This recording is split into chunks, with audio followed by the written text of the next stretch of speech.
CSI bishop Appasamy கல்வியியல் கல்லூரியில் நடைபெற்ற 8வது பட்டமளிப்பு விழாவில் 200க்கும் மேற்பட்ட மாணவ மாணவிகள் பட்டங்களை பெற்றனர். கோவை ரேஸ்கோர்ஸ் சாலையில் பிஷப் அப்பாசாமி கலை அறிவியல் கல்லூரி செயல்பட்டு வருகிறது. சிறப்பு வாய்ந்த இந்த கல்வி நிறுவனத்தில் பல்வேறு மாவட்டம் மற்றும் மாநிலங்களைச் சேர்ந்த மாணவ மாணவிகள் கல்வி கற்று வருகின்றனர். இந்நிலையில் இங்கு கல்வியியல் பயின்ற மாணவ மாணவிகளுக்கு 8வது பட்டமளிப்பு விழா உப்பிலிப்பாளையம் பகுதியில் உள்ள இம்மானுவேல் சிஎஸ்ஐ ஆலய வளாகத்தில் நடைபெற்றது. இதில் கல்லூரியின் சேர்மன் மற்றும் கோவை திருமண்டல பேராயர் தீமுத்தி ரவீந்தர் பங்கேற்று 240 மாணவ மாணவிகளுக்கு இளங்கலை கல்வியியல் பட்டங்களை வழங்கினார்.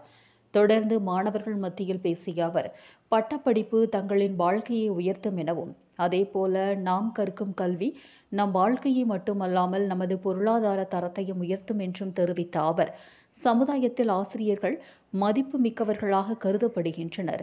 மாணவர்களிடம் சமூக அக்கறைகள் ஏற்படுத்துவதுடன் அவர்களின் வாழ்க்கையையும் வடிவமைக்கும் சிற்பிகளாக ஆசிரியர்கள் விளங்குகின்றனர். எனவே ஆசிரியர் பணி அறப்பணி என்பதை மாணவர்கள் மனதில் கொள்ள வேண்டும் என்றும் தெரிவித்தார்.